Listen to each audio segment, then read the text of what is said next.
Okay. All right. Get yourself settled. We're going to get started here. First of all, thanks for taking the time out of a busy, hot day. What a pain in the butt it was. What's that, sweetie? Hello. What a pain to find a place to park in a hot place. So very nice that you found a place to come and sit.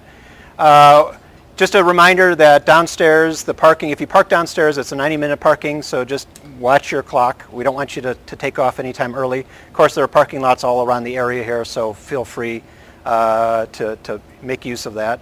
And I'm glad that you're all here. So I'm going to introduce Kim first. Is that okay, Yossi? Okay, so this is our first time at Atlas Workbase, and so we wanted to, first of all, thank Atlas for letting us use their space. And we brought along Kim. Kim is part of Atlas. She's going to talk a little bit about Atlas, and for those of us that are looking for a place to work, this might just be the place. So go ahead. A kind introduction. Thank you very much. Can everyone hear me all right? I'm a bit of a loud talker, so I don't use the microphone all the time. But I just want to double check on that. So hey, welcome. It's a treat to have you guys here, and we're super excited and looking forward to getting to know you all over the time that you're here. My name is Kim, and I'm responsible for sales and marketing here at Atlas, and I just wanted to introduce you to the concept and invite you to come and spend a day working at Atlas on us. You'll get a follow-up email about that. So Atlas is two things. Who spends time working in a coffee shop? Anyone? Everyone, pretty much.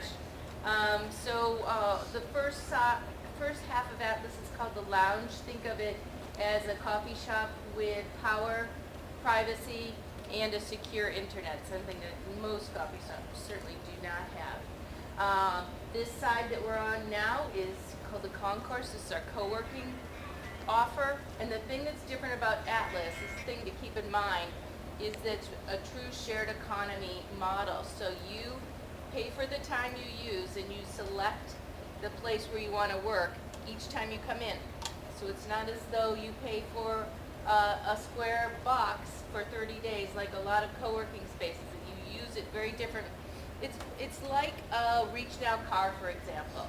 You reserve the car, you grab the car when you need it, you drive where you want to go, you park, you get out of the car, and you leave it, and 5 minutes later someone else comes and drives that car in a completely different way. That's how we think of Atlas. So we look forward to seeing you again. If you have any questions, ask anyone around, and have a great meeting. Thank you, Kim. Thank you. Thank you.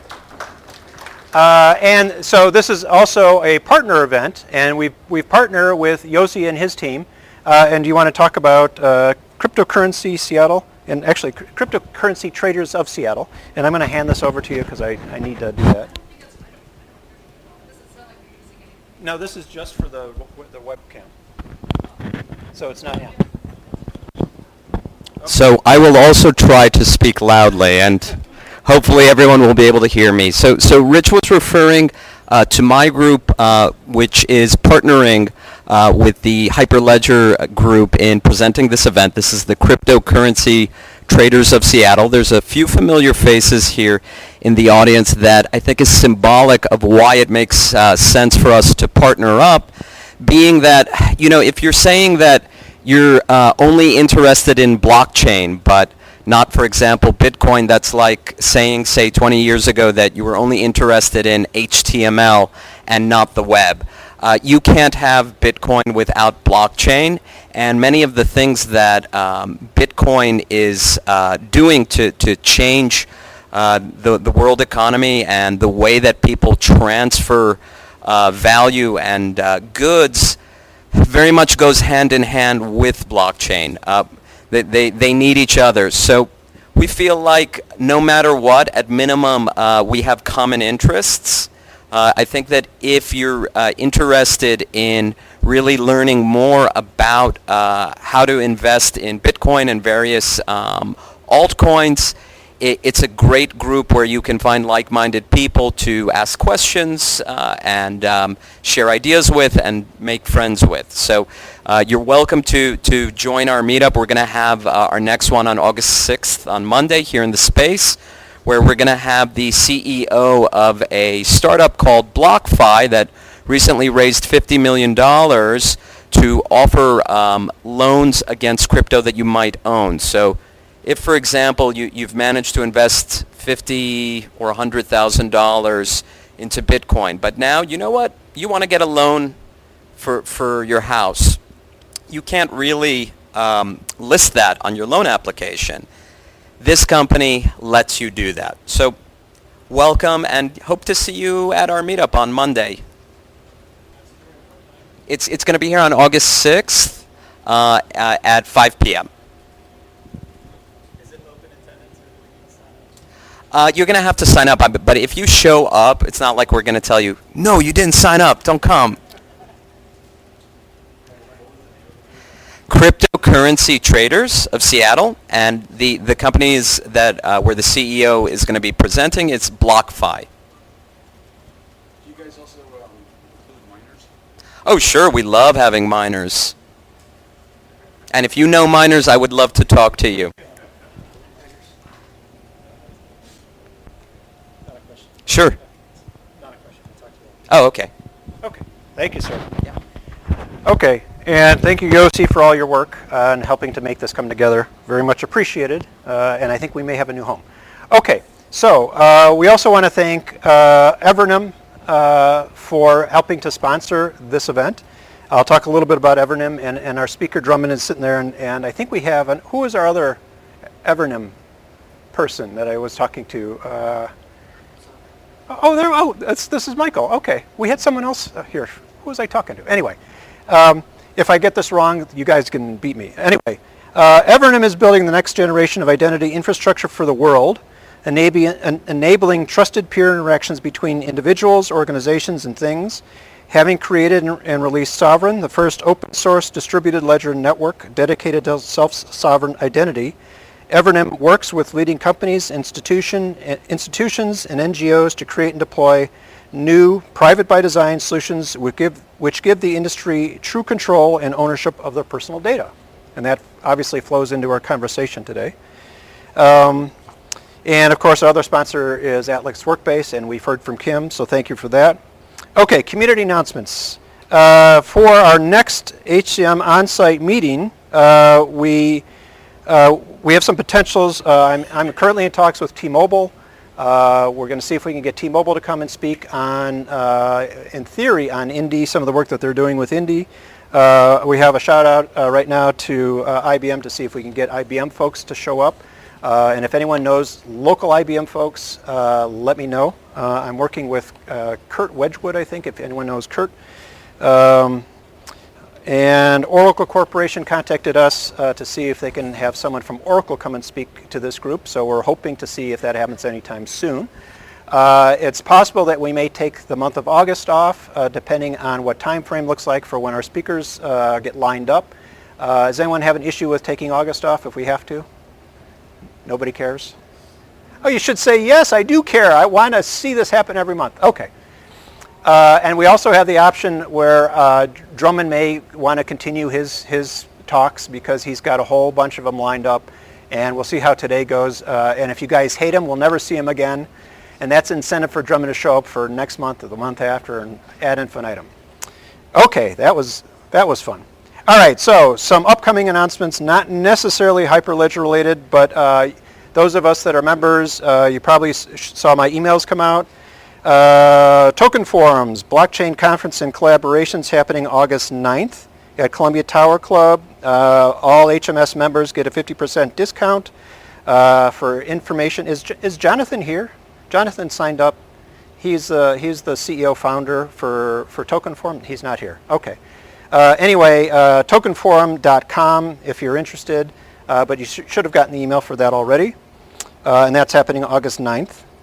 Blockchain Conference Seattle 2018, hosted by FinTech Worldwide. That's August 21st at the Washington State Convention Center. We have free admission, free general admission for the conference. If you didn't get the promo code, come find me. That went out in an email blast. And that's blockchain-seattle.com. And Blockchain Seattle, not to be confused with Blockchain Conference Seattle, hosted by Blockchain Seattle Meetup, which is sort of the big mothership for blockchain generic meetups. That's September 10th through 11th at the Hyatt Regency Bellevue. HSM members, we get a 10% discount with the promo code, and then blockchainseattle.io is the place to go if you want to learn more about that. Does all that sound familiar? Those of us that are members probably got a bunch of emails from me over the past month or so about this. Okay, on to the presentation. So Drummond Reed is going to be speaking on an introduction to decentralized identity and Hyperledger Indy, and most of us here should know about Hyperledger Indy by now. So I have this great curricula. So Drummond, just sit for a while because this is going to take, 10 minutes maybe? So we are so honored to have this guy, and I feel bad because he's sitting right here. We're just going to make his ego get huge. This guy is really phenomenal. So I'm going to read through this. It's amazing. Okay, so Drummond Reed has spent over 2 decades in internet identity, security, privacy, and trust frameworks. He joined Evernym as Chief Trust Officer after Evernym acquired Respect Network, where he was CEO, co-founder, and co-author of the Respect Trust Framework, which was honored with a Privacy Award at the 2011 European Identity Conference. Identity Conference. Drummond is also a trustee and secretary of the Sovereign Foundation, where he serves as chair of the Sovereign Trust Framework Working Group. He's a member of the steering committee of the Decentralized Identity Foundation and co-editor of the DID, Decentralized Identifiers specification in the W3C Credentials Community Group. He served as co-chair of the OASIS XDI Technical Committee since 2004, which is a semantic data interchange protocol that implements privacy by design, which I actually know about XDI. That's old stuff. Not old, bad old as in legacy, been around for a while. Prior to starting Respect Network, Drummond was executive director of 2 industry foundations, the Information Card Foundation and the Open Identity Exchange. He's also served as a founding board member of the Open ID Foundation, ISTPA, which is International Security Trust and Privacy Alliance, the XDI.org organization, and Identity Commons. And then in 2002, Drummond received the Digital Identity Pioneer Award from Digital ID World, and in 2013, he was cited as an OASIS Distinguished Contributor. Wow. Man, and I feel bad now. My days are not like this. So anyway, so please, big hand to Drummond Reed to talk on Hyperledger Indy. I'm going to hand this over to you. Thank you. And, Okay, and just stick that to your, I'm going to do this. You do that stick part. That to you, and it's going to just take you there, and you're good to go. Test out having Drummond use this as well, because Yeah, in the back of the room. it's hard to hear in the back. Is it easier to hear people now? Yeah. Good. Okay, we're going to have Drummond speak. Sorry, Drummond. Excellent. Excellent. All right, so you can hear me okay with this? Great. Super. I've never had my entire LinkedIn page read at the start. So you probably get the idea we're going to talk about digital identity here. And I have a couple fascinating stories because this is the 3rd time I've given a talk here this week, all of them in Seattle, or in Washington, to be specific. So, oops, I better turn this on if I want it to work. It's amazing how that works. All right, so usually I don't have to cover this stuff of how long I've been doing this because we just covered that. And the 7 different hats I wear, and every so often I will actually take one or off. I happen to have the Sovereign hat on right now. I should have the Hyperledger Indy hat on, but I don't have a good Hyperledger Indy hat. Sorry. We got to put that one on. These stickers are fantastic. Hyperledger has some of the best marketing out there. They get a great team. Anyway, I'll try and identify when I'm going to wear a specific hat in the talk I'm going to give on today. But the big picture questions of what's going on here and what I'm going to talk about, we find it really helps to get right up front. I work for Evernym, which is a commercial software vendor, classic, out there for-profit company, right? Evernym birthed what is now Sovereign, the Sovereign Foundation. It is a global, it's a distributed ledger and infrastructure specifically for self-sovereign identity. That's what I'm going to explain here today. But that's a nonprofit foundation It was started about 2 years ago, and it has its own staff and folks from all around the world. I'm happy to point out that the new marketing director for the Sovereign Foundation, Helen Garneau, is here with us. She's also based in this area. Yeah. So I am one of the 13 trustees of the Sovereign Foundation, and we have another trustee here with us today, Mr. Peter Simpson, whose NGO I Respond. He should be coming and giving you a talk about the very, very cool stuff that he's doing. But it's the self-sovereign identity portion is using Sovereign, so that's how they came about. We're the only 2 trustees in Seattle. We're bending the diffuse trust rule there a little bit. And what happened was Evernym birthed that. My company was acquired by Evernym 2 years ago to basically bring together my identity background, the Respect Network work we've been doing, which I'll explain more, the agent-based work, with the purpose-built blockchain that they had developed. Both of us to solve the same problem, neither one of us knowing about the other. And within 2 weeks of learning about the other and getting together, we decided to merge. Now, that's a whole other story. Happy to tell you over a beer sometime. But we recognized that what we were doing had to become a global public utility. When you hear that word, think internet, think domain name system. Those are global public utilities, right? They work for everyone. They're open standards based, equal access. But we depend on them enormously. And the infrastructure we have today for the internet, you may have noticed it's got a small issue with trust. It's got a lot of issues with trust, and that's why we're building this infrastructure. So Evernym donated the code that it had developed for the ledger and the early code for agents to the Sovereign Foundation to now manage as a public trust. And shortly after that, I want to give huge props to Linux Foundation and Hyperledger Project for hiring Brian Bellendorf. How many folks here have ever met Brian and talked with him? Really? Seriously, the only one? I mean, of course, you're there. But anyway, I want to tell you, they made a brilliant move there. Brian is one of the original coders and founders of the Apache project that runs, I think it's like 70%, Apache is still 70% of web servers on the internet. But it wasn't just what he did with the code there in the early days of the web. It was recognizing how open source projects had to be governed and managed to really achieve the kind of scale and robustness that they needed to run the web and to be secure and all these things. Brian helped pioneer those practices along with other members of the Apache project, and he's gone on to do a lot of fascinating things in healthcare, in security, interesting enough in identity. A lot of people don't know that. And he's been a venture capitalist. It's a lot of fascinating things. He's a fantastic guy, super high integrity, great speaker and communicator as well. And all of a sudden we find out he's been appointed the executive director of the Hyperledger project, which was pretty cool because I knew the venture capital gig he was in. I'm like, wow, that's a lot to pull him away from that. But that's how much I knew that he believed in the potential of blockchain technology and open source. And so when that happened, we said, well, we could build a community at the Sovereign Foundation around the open source for Sovereign, or we could go to the Hyperledger, go to the Linux Foundation, talk to Brian about contributing it there. We opened that dialogue, and Brian was all in from the very first conversation. He had part of his vision in joining there was that blockchain could be used to solve identity problems, and we're going to talk about those here today.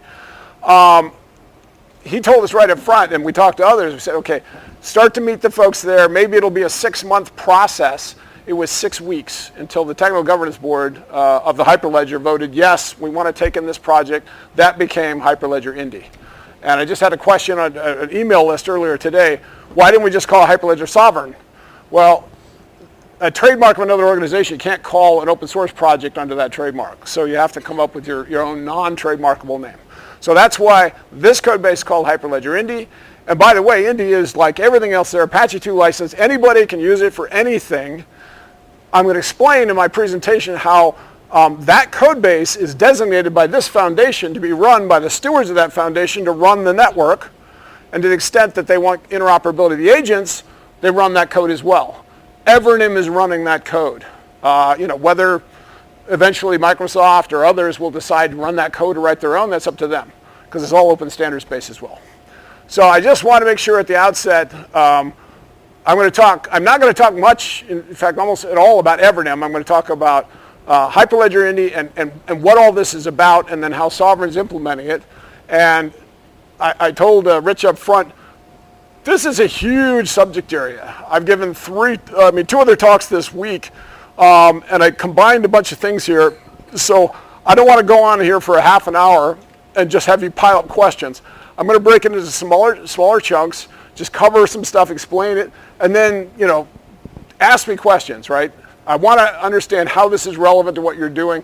Can I just ask a quick question? How many folks here are actually coders or contributors or working directly with Hyperledger code of any kind? Okay, so it's more of a business facing audience or applications facing. How many of you are building blockchain applications of some kind? All right, more hands there. How many of you are more on the business side of just figuring out how this is a new business area for you? Okay, all right, good. We got a mix of all these things. All right. I decided to bring in some slides on Monday. 4 of us presented, I'd never heard of the conference, called the Pacific Northwest Economic Region Conference in Spokane. It's all of the U.S. states and Canadian provinces in the Northwest getting together talking about economic development. They wanted to have a panel on innovation with blockchain, but they didn't. Actually, they wanted me to start out and explain, oh, but it has nothing to do with this. They literally, the panelists all got together and say, you're going first. You have to establish right up front that we're not going to talk about cryptocurrency, right? We're going to talk to a bunch of government folks and business people, and we're going to say, no, we're going to talk about something that's has anything to do with that. So then I stuck in, this to make sure they were all comfortable, like, no, yeah, we're not going to talk about ICOs and, how many folks in this room are cryptocurrency and blockchain evangelists? Yeah, dare you put up your hand now? I'm kidding. Yes. So I did right up front to that audience, where I presented this, and then I said, okay, exactly what was said earlier today. Blockchain, Bitcoin is a wonderful example. I mean, the reason we're all in this room is Bitcoin, right? We wouldn't have done, maybe Ethereum would have happened, or maybe something else would have brought it up, but awareness of blockchain technology all came about because of its success with cryptocurrencies. And I'm actually a big fan. I'm not a deep holder, but I'm a big fan. And, that's another talk. But I wanted to reassure them about that and then just make this, I think this really is an important statement, and it's an important perspective to have. Fundamentally, blockchain solves decentralized trust problems, okay, which are inherently cybersecurity and privacy problems. This is the big, this is the big aha. This is why we're here. This is why the industry gets so much attention. It's why cryptocurrencies ultimately are successful, because they're a core application of decentralized trust. But they're not the only application of decentralized trust. How many folks have seen that cartoon?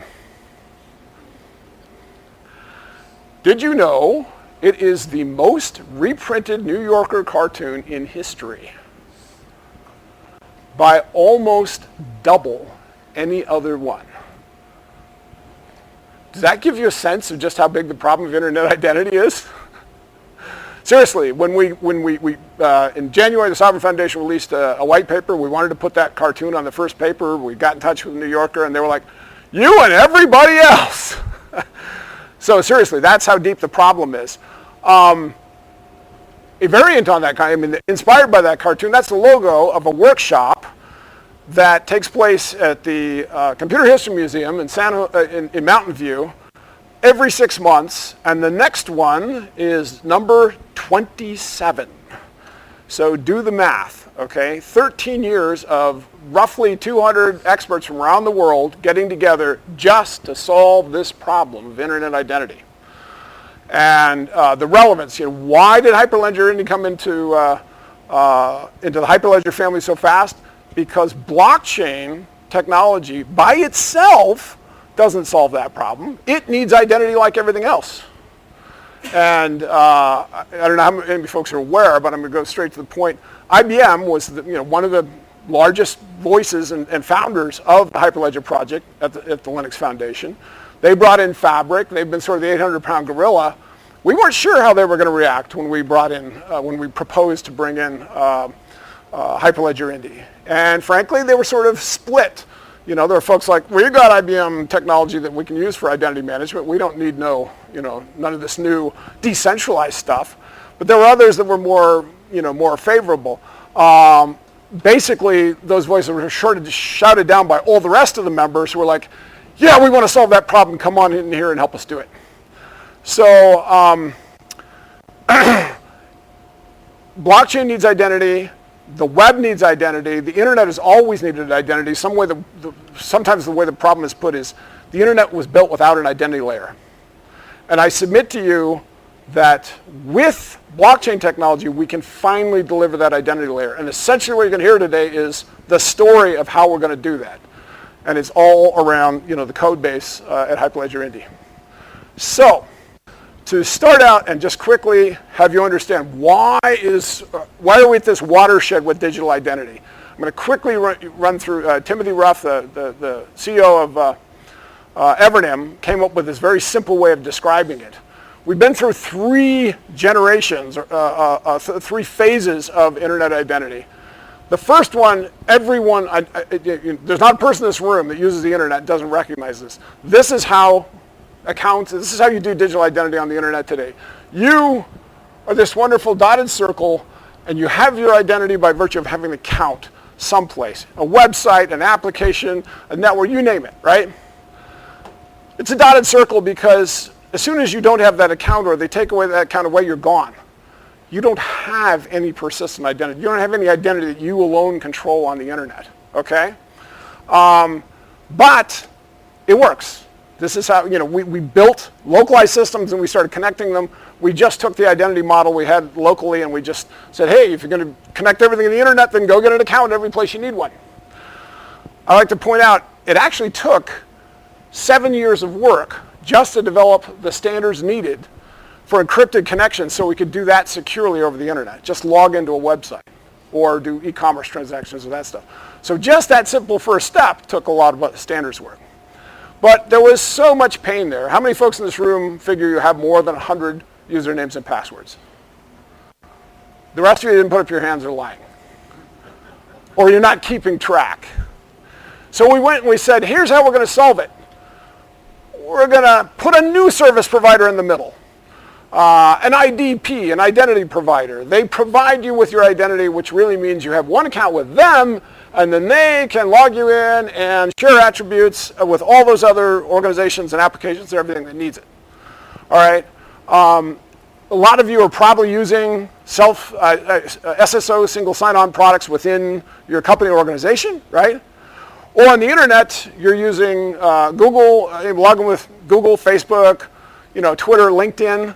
That's called social sign-on. That's just IDP writ large. Okay, that's done. Now, the protocols for doing that, whether it's internal to an enterprise or at internet scale, 3 generations over 15 years worth of work. A lot of what you heard Rich talk about is I just sort of came on board the train right about when this was happening, and then I've lived through those 2. And yeah, it's a hard problem. A lot of work's gone on to it. In the end, there are a couple problems with federated identity. The first is it only works with the federation that you can join. Each IDP only has so large a federation. You can't use Facebook to log into your bank. Facebook doesn't offer that level of service, or they don't have the connection with your bank. Secondly, it's not portable. All the relationships you set up, if you use Facebook to connect to 100 organizations, and then you leave Facebook or they cancel your account, which happens, you lose all those relationships. It's not portable, okay? And thirdly, it sticks an intermediary in every one of your relationships, which may not be good from your side, but there are a lot of organizations out there. Social sign-on went up to about almost 50% of the consumer-facing sites on the internet adopted social sign-on and then hit a glass ceiling. And it's actually started to tail off because of privacy concerns and intermediation. The site saying, I don't want someone in the middle of that relationship. So as much progress as is made, it's been pretty well stalled for a while. And so now let's go to the third model of what's happening. And in Spokane, as soon as I got to this slide, the folks that managed the panel said, please explain that we're not talking about the sovereign citizen movement and, just, get rid of government and everything else. It's funny, but the term, I didn't actually think the term self-sovereign would stick when it first came out and we started using it to describe this. Turns out it's just, everyone's calling it that now, and even the governments that were uncomfortable about it are starting to go, all right, well, if that's what everyone's going to call it, but we're the sovereigns, and, don't forget that. So that model removes that third party, puts you back in a direct relationship, which, interestingly enough, you don't call it an account when you have a relationship with somebody, right? I wouldn't take my business card and hand it to Peter and go, thanks for creating an account with me, right? It's a relationship, and technically we call it a connection. A lot like a TCP/IP connection between two nodes, right? Peer-to-peer. So what can make this work? Well, the hint is right here, but actually how does the blockchain solve that problem? Well, point one has nothing to do with cryptocurrency. The way it works is this. You, as a peer, and now I get to my favorite, the prop portion of this presentation, which is I got to hold that. The answer to decentralized blockchain-based identity looks like this. The way you prove your identity in the real world today is with this device. It's wonderfully decentralized because any credential that you can get a credential from any issuer of credentials anywhere in the world. You can put it in your wallet and you can go to any place, we'd call a relying party or verifier of those credentials and verify it. I'm a Washington State citizen. I went and got my driver's license, put it in my wallet, I walked to the airport, and I hand it to TSA, who verifies it by little black light, little checking the biometric, and I'm on a plane, okay? That is, it's proven to work. It's secure enough, although it could be better, and it's totally decentralized. There's no single centralized authority for what credentials I can put in this wallet or who can verify them. So essentially, the whole story of digital identity, of self-sovereign identity, is how we take this, and get out the other hand, and we put it on this. Okay? Now, all of you in this room, we started out talking about, we are going to talk about a wallet, but it's not a cryptocurrency wallet, or at least that's not the primary purpose of this kind of wallet. That's why we call it an identity wallet. It's ironic. The only good graphic I can find in short period has credit cards in it. But think, identity wallet, okay? Now I'll put these props down because I'm going to need them again. Okay. So you got this wallet. You could put your own credentials in it, just like I could print a business card and put it in that wallet. But is that actually going to work? I'm not going to be able to go to TSA and give them a business card out of my digital wallet and say, yeah, it's me, right? So where are you going to get those credentials that they're going to trust? Well, where do I get a credential that they would trust today? I go to the Washington State Driver's License Authority, which is a peer. I'm going to go over there. I'm going to do the same thing I do digitally that I do physically, which is prove my identity to the point where they say, yes, they're going to give me that credential. And it's going to, literally it's going to be downloaded into my digital wallet. Okay? Now, I go someplace where there's a verifier that needs that credential, and I present it to them. Now, yes, of course, there's, I'm glossing over the technical details just because this is the basic, this is all there is to self-sovereign identity. What makes those credentials believable is that the credential needs to be signed, digitally signed by that peer, so that when it's shown to another peer, they can verify the signature, and I countersign it before I give it so that the verifier is actually able to check both the issuer and the holder of the credential are valid.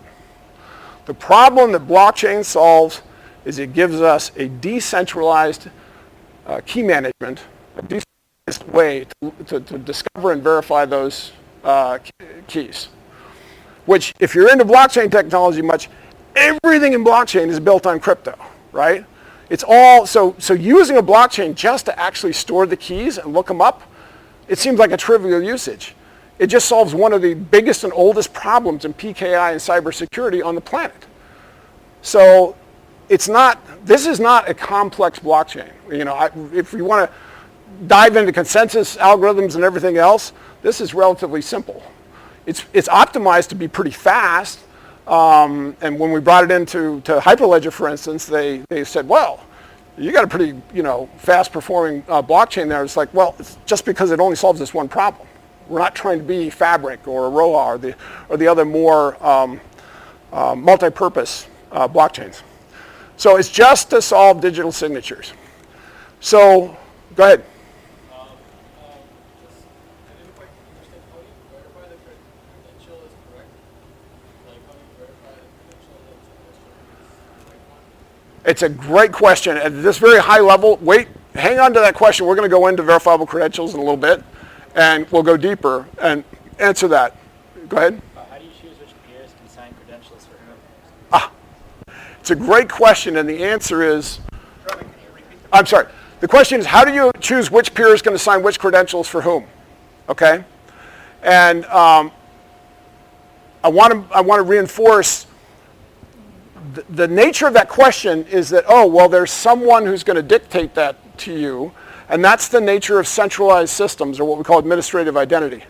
In a decentralized world, the answer is nobody does that, just like nobody does it here. Who dictates to you what credentials have to go in your wallet? I mean, someone dictates who gives you the credential that they accept as valid. Exactly, meaning in the end, there's a verifier who's going to accept the credential, and they say, here's what I'll accept. You choose, well, do I want to deal with that verifier? So then how do you choose that verifier? Like, what's to stop the verifier from doing improper identification? So the verifier doesn't issue the credential. The verifier says, here's what I'll accept. Right, but what's to stop him from being a verifier, me from being someone authorizing improper credentials, and him to say, yep, that's fine? So those three roles of issuer, holder, and verifier, it's not very well shown up in this diagram. Whoever's going to issue the credential has to be a party that verifiers are going to trust. So the TSA says, you know, I'm going to trust driver's license authorities for 50 U.S. states or passports, right? That's their policy as a verifier. The issuers turn around and go, okay, I'm only going to issue credentials to Washington state citizens for a driver's license or passport authorities.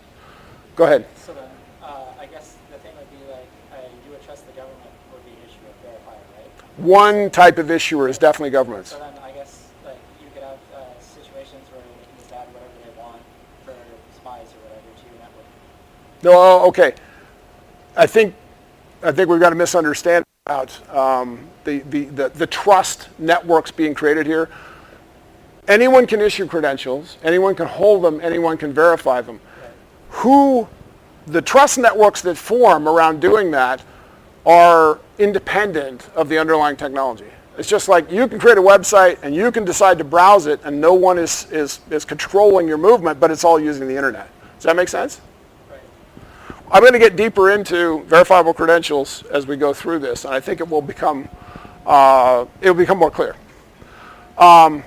All right, I'm going to quickly just explain that this is the whole model for self-sovereign identity, and it depends on 4 emerging open standards.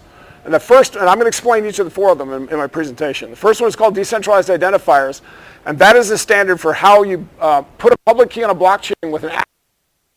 You can it, and you can actually rotate the keys over time.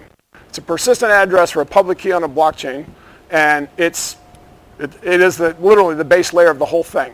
Second one is, how can we have interoperable digital wallets for the key for these addresses? Third one is, how do we now do peer-to-peer authentication, cryptographically protected? We call it DID-Auth, and it is finally, the username and password killer for the internet. Anyone in this room have kids? So what you can do is go home and tell them, I finally heard how we're going to get rid of usernames and passwords for your generation. When we told the Pacific Northwest Economic Region audience, we got a standing ovation. And the last one is the credentials themselves. For these to work, it's very easy for a piece of plastic to fit in a wallet. For these to work, they have to be in a digital format and with a signature that everyone can recognize. That is the critical piece, and the good news here, that's a W3C working group that is 2/3 of the way through its charter, and so the standards should be out next year. And we're obviously building software for it right now. So those 4 standards, and I'll just quickly list through them. So DID is at W3C. DKMS, which I was a principal investigator for, is actually Department of Homeland Security here in the US that commissioned the work to develop that architecture. That's more likely to go to OASIS. DID-Auth is already under it's called the Decentralized Identity Foundation, which is an industry consortium. Will probably go to IETF. And lastly, verifiable credentials at W3C.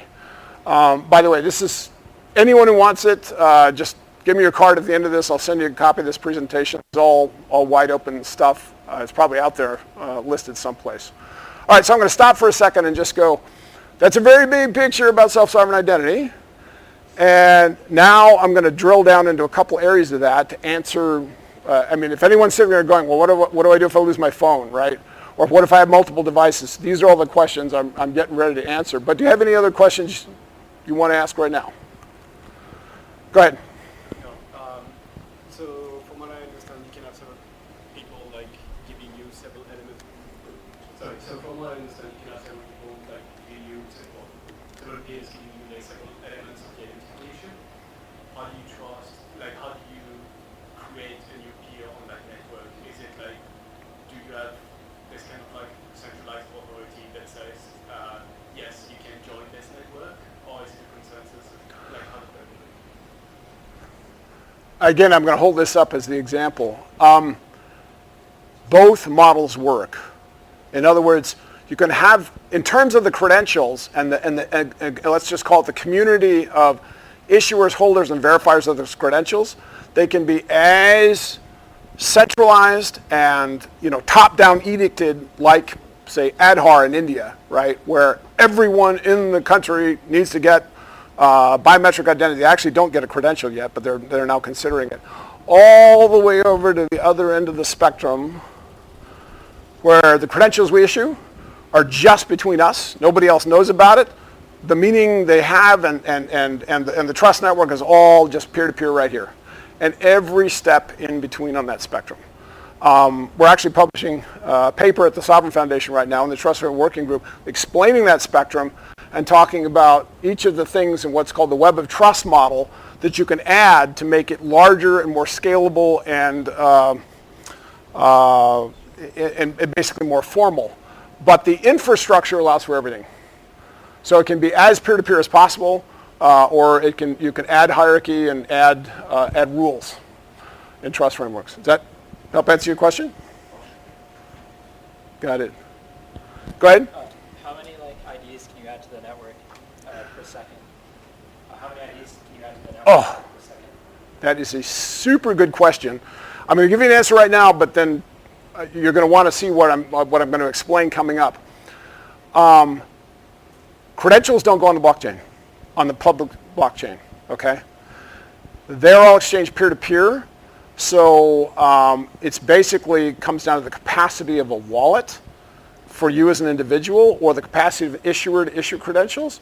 And since you can have issuers every place, wallets every place, it's like asking, well, how fast can the cloud go? So then everyone who wants to check everybody's identity is going to need a massively powerful computer to interact with this blockchain? Or? No. Exactly the opposite. To be specific, if I take a digital wallet here on this device, okay, credential on that is a couple K. Okay, you're running a website, and you say, I need to know if you're a Washington State citizen, and one of the credentials I'll accept for that is a Washington State driver's license, right? I get the driver's license from the Washington State DMV. They get a DID on the blockchain. They issue me a driver's license, sign it with that. Your website sends me, it's a small request. I hand back the digital credential, and you check the signature. But I guess how big is that going to be? Because let's say it's a bar, and I want to get in with my digital ID, right? Yeah. So the bar has to take all the 50 United States driver's licenses plus passports for every nation, right? So is that going to be an extraordinary expense for them? Or is it going to be like a $20 cap on their phone? I think it'd be even less than that. Because, in fact, we're talking to the driver's license authorities right now, because all that bar needs is a piece of software that is able to reference 50 DIDs for the 50 DMV issuing companies out there. It can cache those the documents I'm about to talk about, or it can just look them up in real time on the chain and verify. So the idea is it's about as lightweight as payment systems, for instance. Yeah. So it'll just be like that point of sale system. Yeah, exactly. Very similar to that. Go ahead. Are you familiar with zero knowledge groups? And I'll use an example. So let's say I run a bank, right? And everybody here is my customer. And they're using your identity system. And I'm using their, so they're giving it to me and I'm seeing that they're real. Now you're the government. You want to make sure that I don't have money launderers using my bank. Can I show you who my customers are and show you they're not criminals without giving away their identities? Or can you see who mine are? Can I share them with you? Can I not share them with you? Is there anything with that? Yes, all things are possible. I'm going to talk about ZKP coming up shortly. The Sovereign Protocol for Exchange of Credentials is the first open protocol that is ZKP by design. It's built in, it's the default. Whether that can all be added up to solve that problem of KYC, AML, ATF, and terrorist financing, there's a work group forming the Sovereign Foundation to work on that because it's a hard problem. But yes, we really believe in doing it the right way and providing every citizen not just with encryption but with zero knowledge encryption. And will creators of their identity be able to opt into this or opt out of it, or will it be forced? Yeah, in self-sovereign identity, there's no such thing as anything but opt-in. Self-sovereign means you're in control of, this wallet is self-sovereign because no one forces me to have credentials, puts them in it, or forcibly takes them out unless I'm in a dictatorship, and that can, it's a harder problem. So yeah, the whole idea of self-sovereign identity is you control what credentials you accept, what credentials you issue, what credentials you hold. Yeah. I know it sounds, by the way, if you sense tension around that, it's very, very common because self-sovereign identity is something that really can span, we talk to governments about it on one side, and there are some governments that are very progressive about this in the world. Austria, Finland, Sweden, Canada, I want to tell you about. And there are other governments at the other end that don't want, that practically won't let you in the borders if you're going to talk about subjects like that, right? So it's not that different than cryptocurrency. Okay. I'll keep going because I think some of these questions will get answered. We'll be able to go deeper and deeper. But I'm going to go a little bit faster because these are more storyboards. So you want to talk about digital identity. One of the easiest ways to understand how it shifts is to look at, well, how does identity work in the world today? Most of you are from the US, right? You probably recognize that. A social security number. It's not mine. And I didn't get it from Equifax. But there's a great story on Wikipedia, which is where I did get it, about the fact that 40,000 people have used this social security number. It was printed on a little insert in a wallet that Woolrich sold back in the Depression era to prove that, hey, they got a wallet with one of these little plastic windows in here, so you don't have to take the credential out. And they stuck a little 1/3 size social security card in there. And the President Woolrich had his secretary put her social security number on there. So a bunch of people bought a wallet, had a social security card in it, and just started using it as their social security number. Point being, there's no way to prove that a social security number is yours all by itself, right? And interestingly enough, this is being recorded, right? I can't share this next comment because the IRS confidentially shared with us how much money they felt they could save if they switched from that identifier for your tax return to one that looked like that. And I can't name the number, but it had a B behind it and multiple digits in front of it. So why is this identifier so much more powerful? It's certainly not as memorable, but the reason is it's the address of a public key on a blockchain. And I really mean a blockchain because this standard called DIDs is written for any blockchain that you can write a DID method for. And I got a list coming up here, but pretty much any modern blockchain can support DIDs. And of course, you hold the private key, right? This is the very, very essence, DNA of self-sovereign identity. And I'm going to get to the fact this is what the Hyperledger Indy code base is all written around, the wallets and the agents and the nodes that do this stuff. This one is actually a sovereign DID because you're going to have different forms. But the only requirement is it's globally unique, it's cryptographically verifiable, and you can go look it up on the ledger and get back this thing called a DID document. So you can look at that, and I think it should be patently obvious, unless we've got a eidetic memory person here in the room, that you're not going to remember any of that, right? You're not going to remember the DID, let alone the private key, public or private key, right? So how are you going to manage those things? Well, you're going to manage it the way most of us even manage our phone numbers today, right? I probably remember about 3 or 4 phone numbers today, but I have probably 1,000 people in my contact book. I use, computers to do it. So that's how we're going to do it. But now I want to highlight the second thing that's different, right? In the US, you can have exactly one social security number. If you have more than one, there's a problem. You're breaking the law, okay? With DIDs, you will not have just one, you will have thousands of them. And that's because you're going to have one per relationship. Every electronic business card I hand out, if I was sitting here with a phone and a QR code on it, it's a unique DID. I generate them because it's the address of a key pair that I generated in order to generate the DID. And very importantly, so what blockchain is it registered on? It depends on how broad that relationship is. If it's one-to-one, never hits the sovereign public blockchain. It goes on what we call micro-ledgers, just shared between your 2 agents.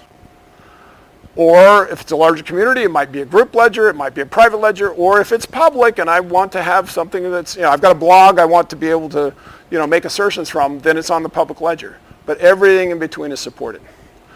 So so again, you're going to have thousands of them.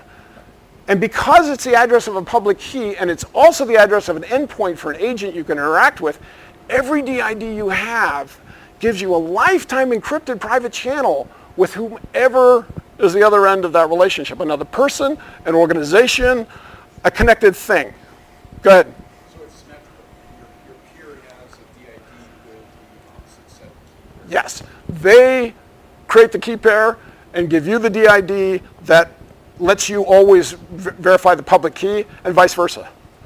It was precisely that characteristic of take PKI that as we know it today, but now have a decentralized way to register and verify the public keys. That's a reason that DHS gave my company, Respect Network, before we were bought, a contract to say, how do we do that and do privacy respecting identity management on the blockchain? They paid for, and I should go into I've got a slide at the end, but we probably won't get to it. Always acknowledge DHS and a guy named Anil John that's the head of identity and data privacy there, as having the foresight to fund that research.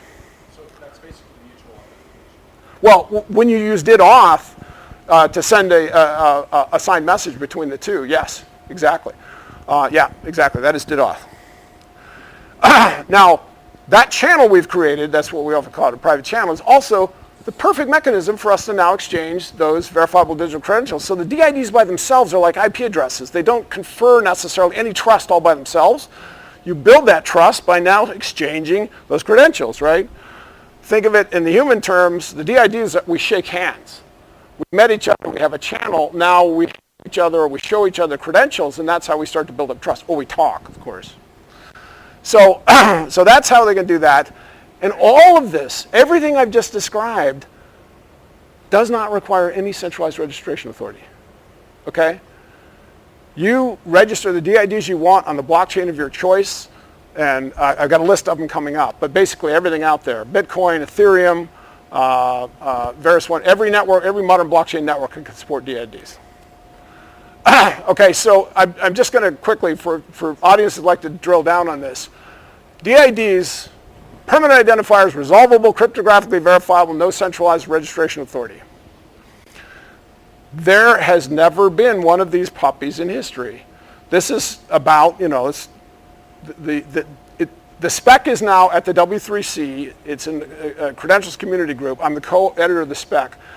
But Microsoft and IBM have come out publicly and said, we're building this, we're supporting it. It's becoming an official W3C working group. It's the first identifier spec since HTTP URIs that Tim Berners-Lee has said, this makes sense. He hates new types of identifiers and actively works against them until this one came along, because he's working on decentralized identity and social networking. So I just want to make that point. I don't know if there's any folks that are deep into identifiers, but this is the foundation of self-sovereign identity. The entire Hyperledger Indy code base, the ledger, the agents, the wallets, all based on DIDs. Okay, I'll stop there. Questions?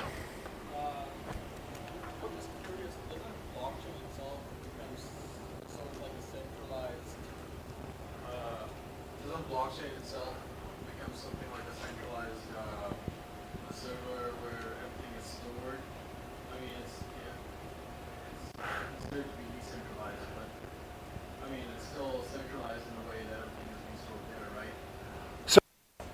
First I have to laugh because you're not the first one to bring this up. And I think, wow, now that we're talking about globally distributed blockchains being centralized, we're making progress, right? Decentralization is really happening. So first, you choose your blockchain, but to the extent that it is truly decentralized, and of course you can have all the things about Bitcoin mining pools and everything else, it's at least that decentralized, as in, you're not tied to any node there, and so it's your confidence in that blockchain. That's why we're doing the sovereign blockchain in a specific way, so that governments and banks and healthcare providers can all trust it. But the other point that I haven't really gotten to, but I want to reinforce again, first of all, personal pairwise DIDs don't go on that blockchain. They go in a microledger managed between your two agents. No one needs to know those DIDs except you and the other party. That's the default in the sovereign ecosystem. So that's the second point, is you don't put anything more on the sovereign blockchain. And the next one is zero credentials of any kind go on the blockchain.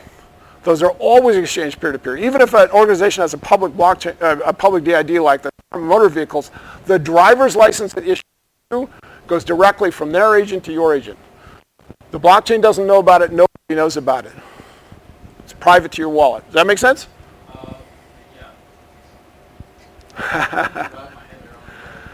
Believe me, if folks are feeling like, wait a minute, I'm not in Kansas anymore, that's why I'm here to talk to you about it. This is a paradigm shift in digital identity. Go ahead.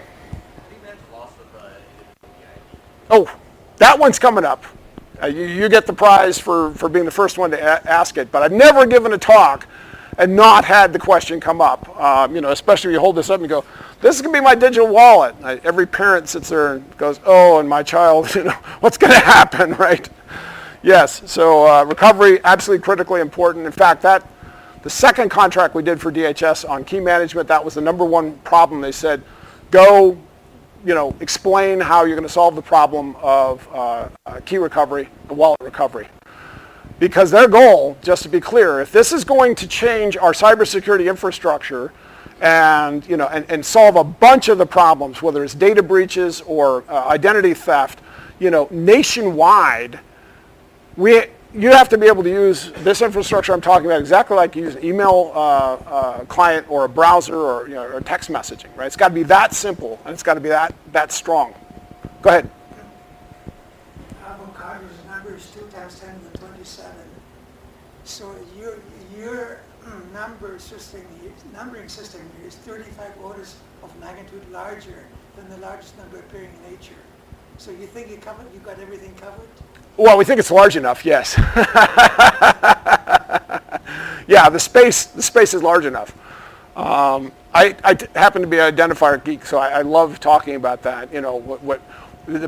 For a long time, because I'm not actually a coder, I was like, wait a minute, it just can't be right. You got 128 bits, and it's always going to be unique. Well, of course, there is 128 bits, by the way, is a GUID, a universally unique identifier that the machine generates. If it's 128 bits long, that's the standard IETF came up with. The chance of collision with another generated UID is about the chances of the sun blowing up or something like that. In other words, it's possible, but it's so minuscule that you can rely on it.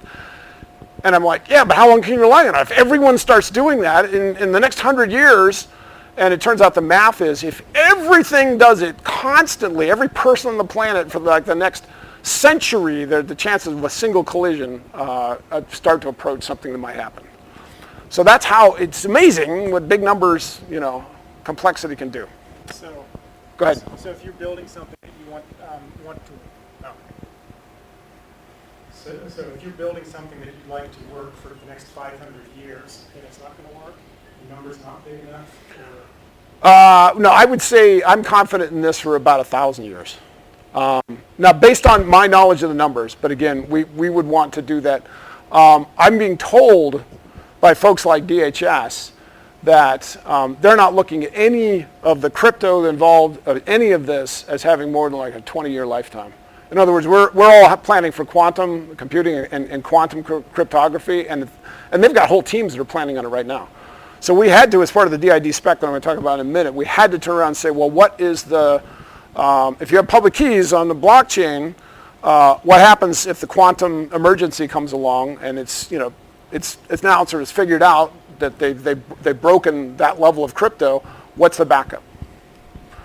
I won't go into the answer because that would take us too far off topic. Go ahead. How do you plan on pushing upgrades to the network? It's a very good question. Remember, think of it as two layers of the network. There's the public blockchain, and then there's the agents and all the microledgers and everything they're offering. The only the Hyperledger Indy code for the sovereign network is run by a set of, we call them stewards that run the nodes. And it's built into the Indy software how upgrades are pushed out. So then are you going to be able to enforce, I guess, like Ethereum and Bitcoin had over issues of which code is the correct one to get pushed to the network? Right. So here I'll be very, very specific about the hats, okay? I'm wearing, the Hyperledger Indy code allows whoever builds the network, the blockchain, with that code to decide that. It's not hard-coded into the code. So it's policy about what you do. The Sovereign Foundation decided on a model of what are called stewards to run that code. And stewards are actually vetted by the foundation. So it's in the mid-40s right now. I think we just approved 2 more. So it's about 44 stewards. And that number is growing. Anyone can come to the foundation and say, yep, my organization anywhere in the world. In fact, the requirement is they have to be diffused around the world. Can't be too many in any one jurisdiction, any one cloud hosting center, any one operating system. They just have to be diverse. We call it decentralization by design. All those stewards must run the Hyperledger Indy code, open for community inspection, approved by the foundation, each of the upgrades. So there is governance over the decentralized system. So the foundation is the authority, I guess, that says this is the upgrade we're pushing to the network? Yeah, yes, it's actually, ironically, it's the Hyperledger Indy community that produces the update, and then the foundation says, yeah, we're good, but we're actually trying to grow the community so that there's multiple voices out there, governments, healthcare providers, financial service providers, all of them who are looking and saying, yeah, we're confident in the next upgrade. Now, again, it's just of the blockchain code, right? All that's doing is storing the DIDs. What folks learn about Indy, and what I think is going to be true of self-sovereign identity, is 99% of the activity is in the agents. It's peer-to-peer, agent-to-agent. And that code is going to be, I think, more diverse. There will be Indy code. That's where libindy comes in. That is a standard library, the crypto library and the communications library. So there will be a standard way to do it, but there's also going to be code available for commercial vendors in lots of places. And the code trust problem, is still going to be there. Okay? All right, I'm going to just do a quick check. How full are heads feeling? Because I got lots more for you. How are we doing, Rich? We've got about 30 minutes we can use. Okay. I have one quick question. Sure. Those, you said 44 and 45. Are they in any way incentivized? Are they paid? The answer right now is no, and the Sovereign Foundation approach, and I'm going to say, we published a white paper in January that says we get it, yes, we need an incentive system within the network. There will be a token, hasn't been announced yet or anything else, but the Sovereign Foundation policy is there's no profit. You can't make any profit as a steward. You can be reimbursed for your cost of running a node. So in other words, it's not mining based. And there isn't a profit incentive like there is. I'm not casting aspersion on the proof of work. I think it's brilliant, but I'm just saying it has developed incentive problems and that have led to centralization, and Sovereign decided to go in a different direction. Does that make sense? Okay, again, I'm going to go fairly quickly through this because we're going deep into some stuff and we don't have a deeply technical audience. I'm just explaining these DIDs that were actually based on an older form of persistent identifier on the internet. This part is where it's called the DID method. You create one for a specific blockchain. There's a group that's created what's called BTCR for Bitcoin. There's 2 of them that have been developed for Ethereum. I think there's a 3rd one coming. I think I actually got a list. Oh, here it is. These are the 6 in most active development right now, DID methods. And if you're interested in any one of these, I got a set of links, and I can put you in touch directly with the heads of each of these projects. The only one that's really active at Hyperledger Indy is Sovereign, but Uport is potentially bringing some of their code there. This is another whole network, by the way, Verse1. It's the second network that has a blockchain. It's permissionless, that's just designed to do self-sovereign identity. So you have Sovereign and Verse1, the first 2 that said, hey, we're just solving that problem. Global network, they both have governance organizations, all that stuff. How many folks are familiar with Blockstack? Yeah, they've got a DID method, and interestingly, even IPFS has developed their own DID method for a very sort of specialized use. All right, let's see. This is very quick stuff about the fact that what makes the DID work is it's just the address, really, of a little JSON document on the ledger. And that JSON document has a DID itself inside of it, so it's self-describing, has the public keys, that's the discovery part, has the auth protocol that says, hey, this DID, the agent for this DID speaks this auth protocol if you want to verify against it. And lastly, the endpoints for how do I interact with this? If it's a person, if it's an organization, if it's a thing, okay? When DHS asked us to create the DKMS system, one of the things it wanted is show us how I will use this, my DIDs and DKMS wallet, to connect with my car and unlock it and start it. All cryptographically standardized in a way that's not vendor specific, right? And I love to point out to the parents in the audience, that means you could give your child the car keys and constrain the hours in which they can actually use the car and do other interesting, potentially even smart contract things. All right, so that's as deep as I'm going to go on that subject. Now let's talk about the keys and the key management, because a second point I'd make here is regardless of what you're doing in blockchain, whether it's cryptocurrency or it's supply chain or anything else, all of blockchain depends on key management, right? I know, because even though I'm not deep in the cryptocurrency space, the different folks out there working on the cryptocurrency and starting, the banks, the credit unions, the governments that are all figuring out what do we do about this, key management is one of the main areas they're focused. How do you do custodianship? How do you do the same things that financial service providers have done for a long time? They're learning from the cryptocurrency community. And what they're realizing is, man, key management's really hard and it's really important. So for self-sovereign identity, you have to be sovereign for your keys or it's not self-sovereign. So that's why DHS funded this work. It applies both to the wallets where you're going to store things and to the agents that are going to exchange them. And the whole idea is come up with a standard so you can't be locked into a particular wallet, right? I mean, I love this device, and I have sort of a love-hate relationship with Apple. I'll be public about it, because I can't just move from this device to a Samsung phone or another device without losing a lot of functionality that is proprietary to Apple. Well, a lot of things I'm willing to live with that, but if you're talking about my keys, my identity, my money, I don't want that locked up by anybody, right?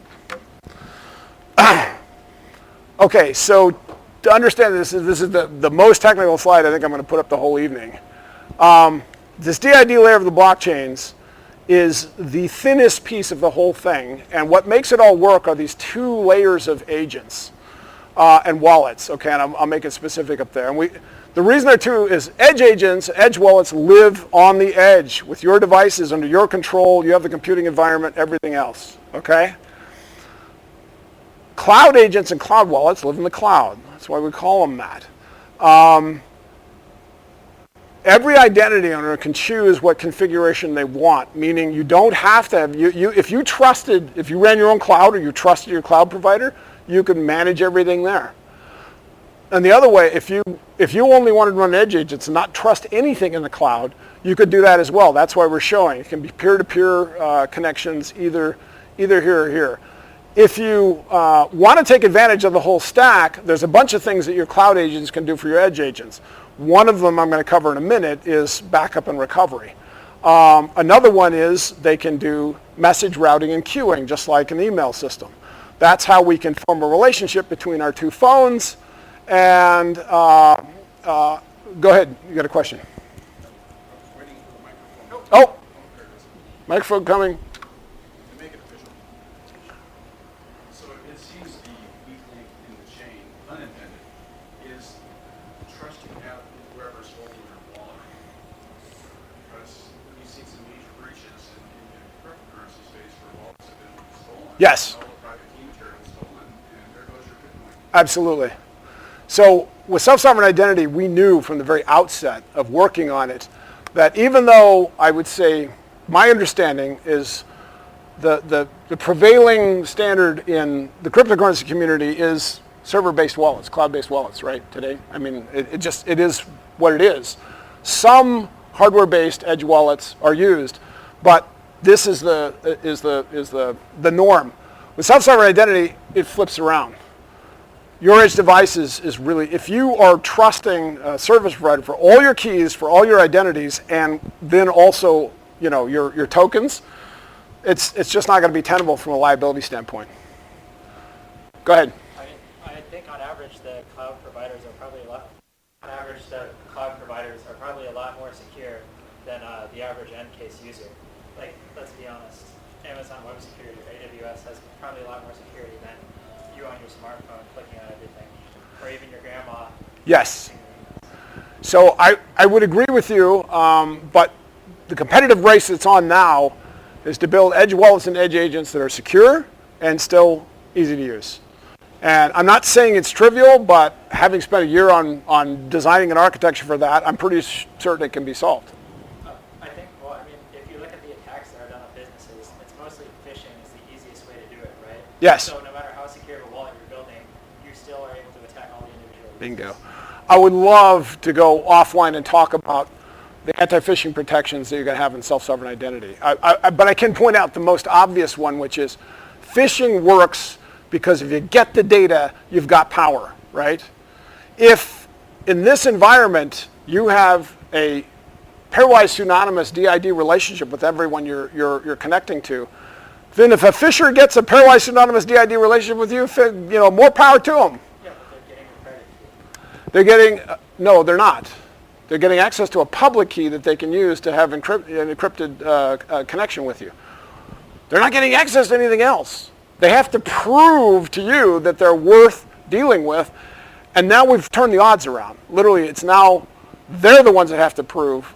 Anyway, I love the topic because I do believe we can, not completely. I mean, there are other attacks. It's not perfect.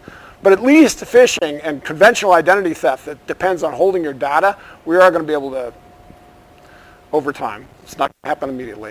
Going to be able to get down with that. Go ahead. What do you think about using white box crypto to handle the key on the edge agent? I'm sorry, I didn't hear the whole question. What do you think about using white box crypto to handle the keys on the edge agent? I'm not familiar with that. White box crypto is like how you hide the key among the code and data, so that even if Oh. they can't get the privacy. It's interesting. I'd love to explore that. There is a team at Microsoft that's quite far into this. They're very active in the Decentralized Identity Foundation, and they're really coming up with some innovative things around key management here. But just to make it clear, the baseline that we recommended to DHS is if you're going to have an edge wallet on a device like this, the keys that unlock that wallet, the core key storage is in the secure element on the device, or a trusted processing module. So you're taking advantage of the hardware level security that's already in the device. You're not doing it all in software.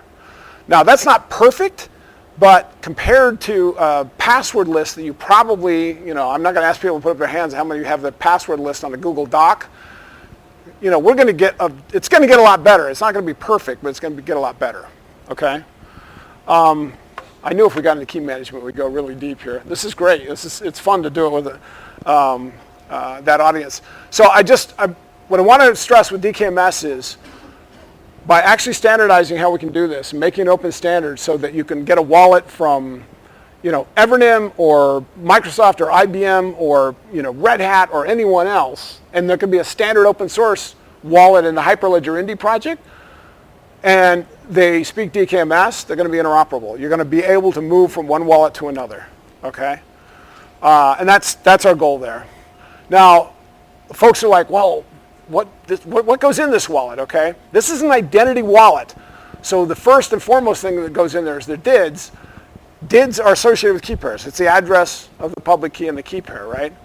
What also goes in there is you're actually keeping track of the endpoints, right? If I hold this wallet and I'm using one, we call it the agency, for cloud agents to communicate with this, I can turn around and move to another agency. I hold the keys here. I hold the endpoints here. I just need to tell all my relationships, don't talk to me there now, talk to me here, right? So I can't get locked in by a service provider that way. Wow. So now we're going to talk zero-knowledge crypto. If you actually want all those credentials to be zero-knowledge credentials, then you use something called a link secret when you have the credential issued to you. It's a special secret you give just to the Department of Motor Vehicles, and they use crypto to then give me back an encrypted version of that credential, and I'm the only one who can produce proofs from that, okay?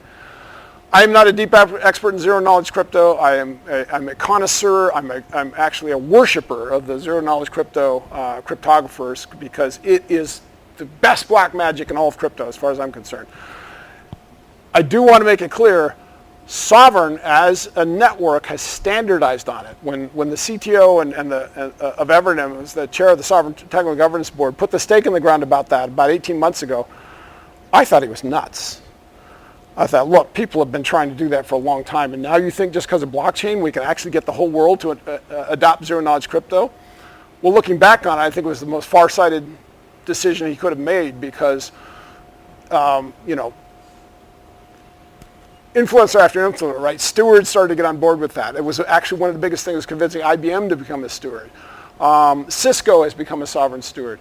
It's because we're actually leveraging blockchain technology and that crypto to solve these problems in a broad way.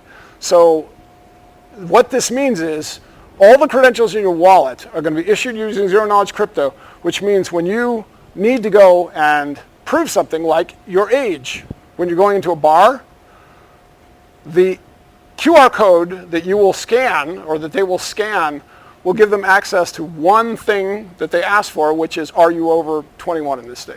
It is 21 here, isn't it? Sorry, been a while since I've been carded. That's all the info they get, right? It's a whole lot more privacy respecting than showing them a driver's license.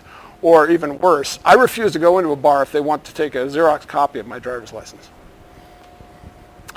Okay, obviously your credentials, right? As you go and get credentials, they go into your wallet, and so it covers that too. And last but not least, of course, tokens.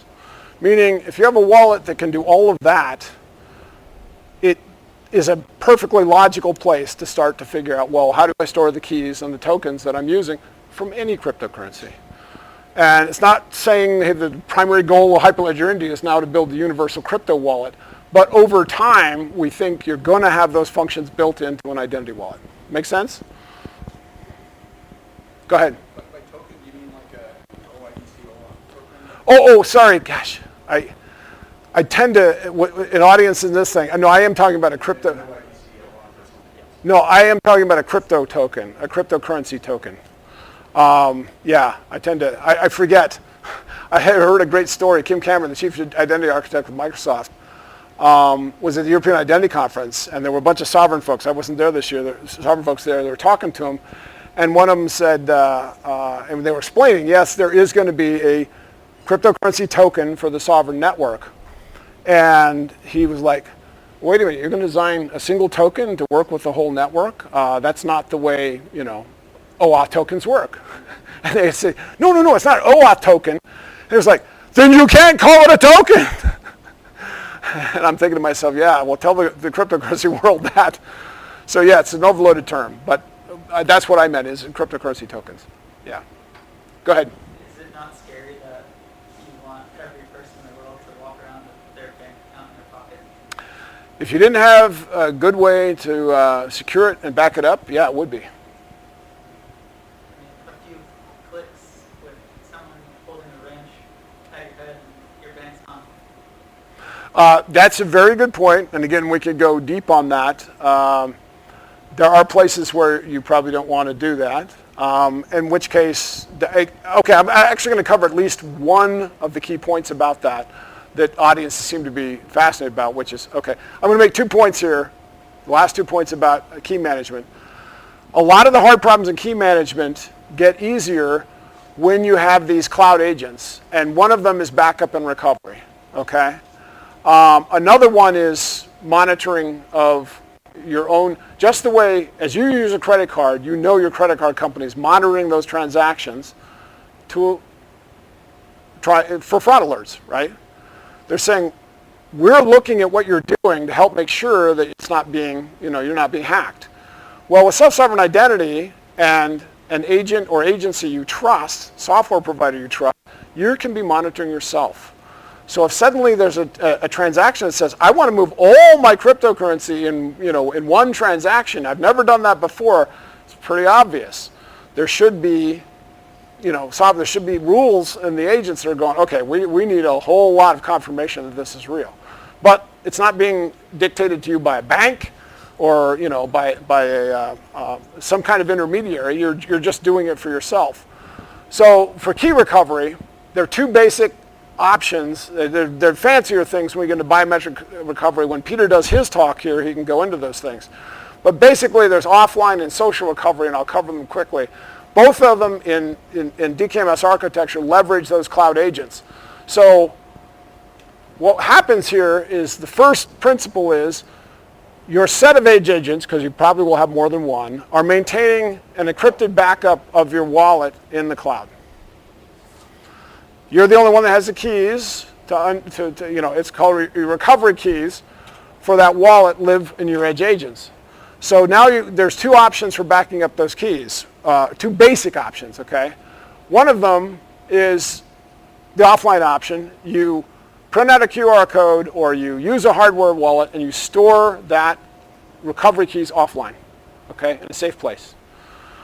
Now, when we did this work for DHS, we actually engaged BYU, as Brigham Young University's Internet Security Research Lab, that specializes in security usability.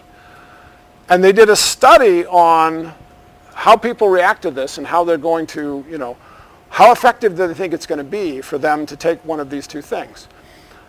It ranked number 1 in terms of their confidence that it would work, but over time, it was actually very low that they would be able to to keep these things, to remember where they were, right? It's like, okay, I go put that in, in a drawer or a safe deposit box, but I get divorced and, all these things. It's amazing how easy it looks and how hard over time, because you're probably going to need your recovery 10 years from now, right? So these work fine, but there's another option that cloud agents make available, which is to take that encrypted backup copy of the wallet, share it. Actually, no, you don't have to share that. Take the recovery keys and share them with what we call trustees. So you take the key, you shard it into pieces, and you share those with people or entities you trust. And that sharing actually all takes place over that communications channel with their cloud agents, so that it boils down to you simply saying, choose your trustees, 1, 2, 3, 4, you're done. Go ahead. What happens when you need to recover one of your trustees is unreachable? Fantastic. So the basic idea behind Shamir secret sharing is it's M of N, right? You have to have minimum threshold of trustees, but you can appoint as many as you want. So one of the other things we asked that we did in the study with BYU is, once you present people with this idea, what's their idea? How many trustees do they think they'll need? The most common answer, the median in the whole thing, was 3 out of 5. Now, I'm not saying that's a good thing. We just asked, what do people think, if they have to do this? Another thing that was fascinating is when you ask them, would you use people or would you use organizations? or would you use both? Now, you can all put your answer in your head. What I was surprised to find out is very few people would trust only other people. Organizations are almost always in the mix, and a surprising number, like a third of the people, said they'd only trust organizations. And then we had a list of the organizations they would trust. And that was the one thing that popped all of our eyes, because one organization swamped everyone else. They were far and away, they were like a third higher score than anyone else. Can anybody guess who it is?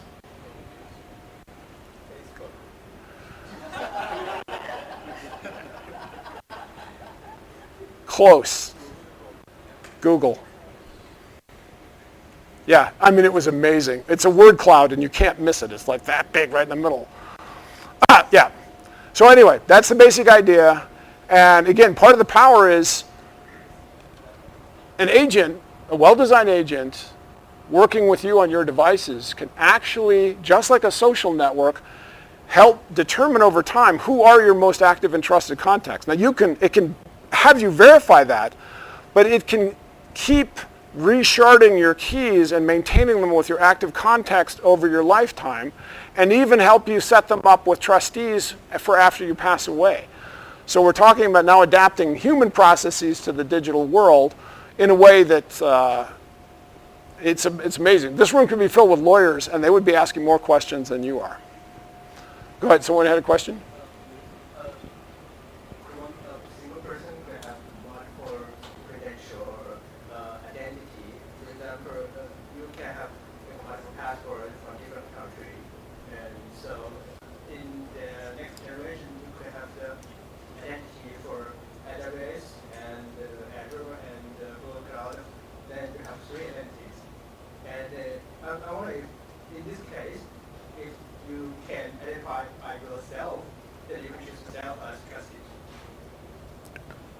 Yes, you can actually, well, your first round of backup or recovery is actually your own devices. So if you have 3 devices and you lose one, you can recover from the other 2 devices. You could use yourself if you basically said, I've set up trusted servers in the cloud and you run them, you could use those as trustees. I don't know if that answers your question.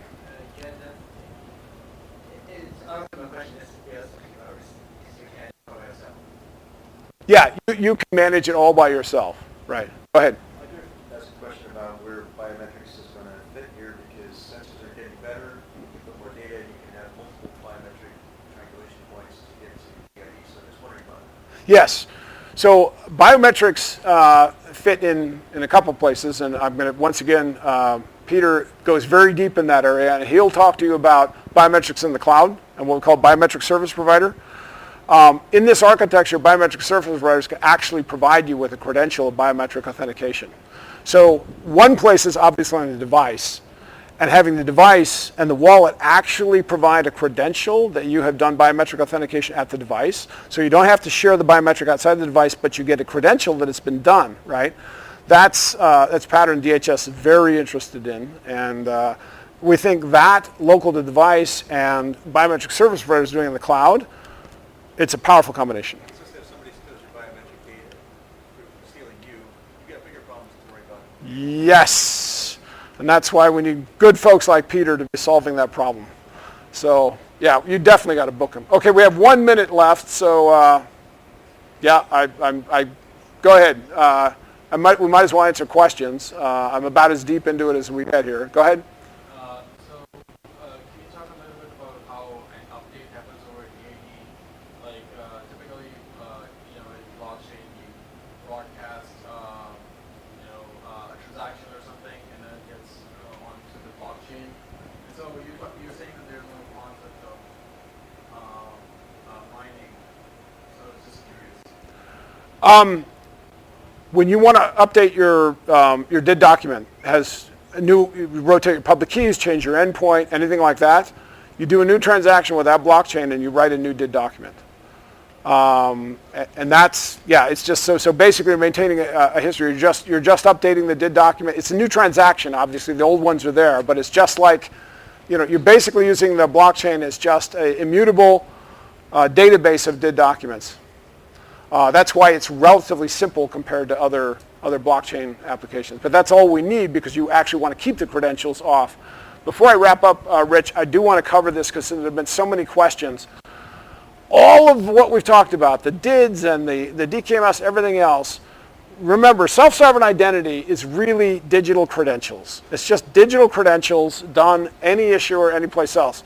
I want to make sure that all of this infrastructure, if you put it in the context of you just need a wallet and a protocol for having a credential from an issuer who signs it using a DID, give it to you that you can countersign it using a DID, and give it to a verifier that can verify both of those signatures, that's the essence of what we're doing.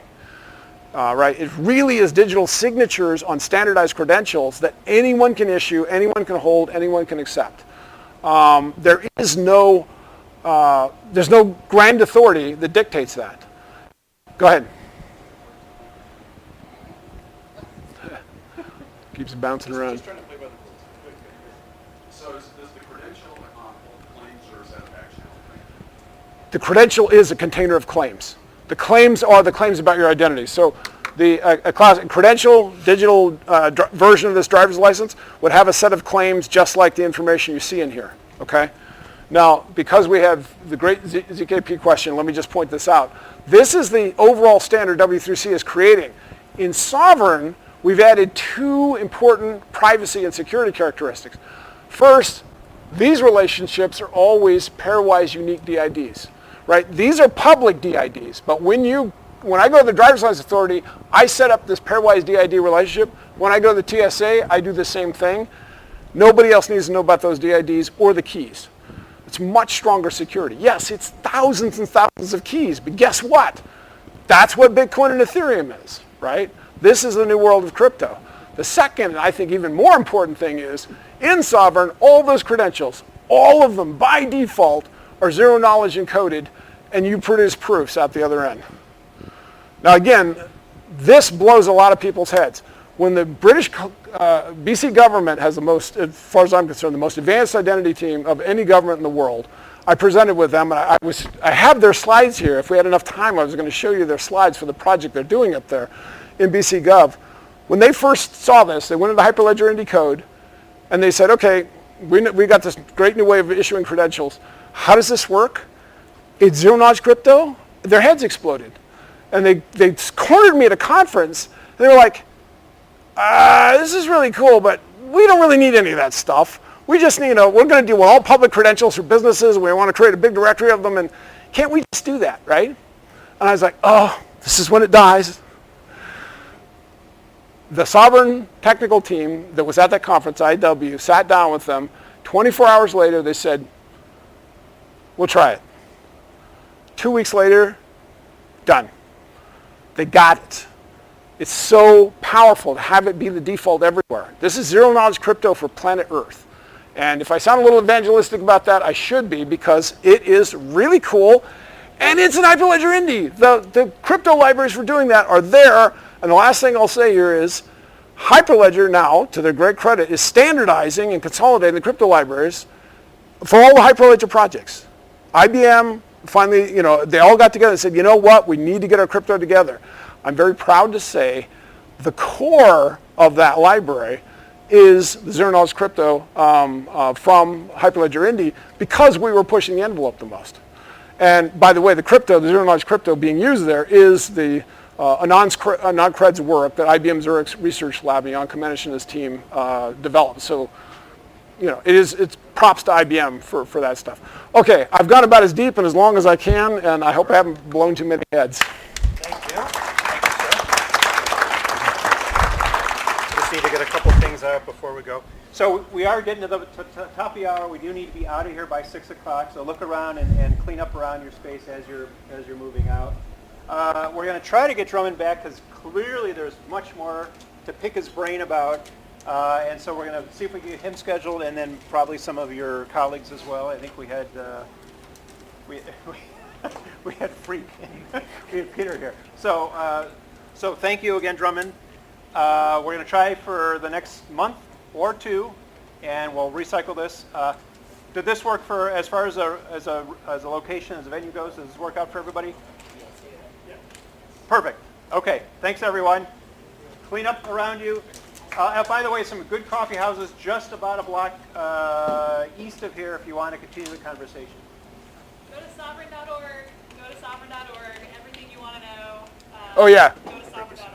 And I'm happy to, I'm on our Twitter, ask us questions, engage with our developer team, and they're happy to ask questions. There's open phone calls you can be involved in each week. So please go to sovereign.org. And there's also a Slack you can join there, and a Rocket Chat at Hyperledger project is fantastic for the developers. Right? Yeah, if you are developers and you're interested in engaging with Hyperledger, I'm Ray Jones. I'm one of the community architects, one of two community architects for Hyperledger. I am. My charter is to make it easier for you as a software developer to get on board. I'm working with Healthcare Working Group in the person of Marissa, and that is they are developing use cases, so it's not just code. We're here to help you get involved with the Hyperledger project. If you run into stuff that makes your life hard or that sucks, for you to get on board, jump on chat, talk to me, talk to Tracy, shoot me an email. I'll let the staff getting involved cards back there. Grab one. It's got pointers to all of our online resources. And if you want one, grab me. I'll give you my card, and you can just shoot me an email. Also, I don't want to take any of those stickers home. So, and one thing, Rye is a local guy, so he's easy to get a hold of if he's in Seattle. He travels a lot. I travel a lot for Hyperledger. I didn't know he was local. And, I am a full-time Hyperledger.org employee. Very good job, sir. This is my charter. Developers get on board.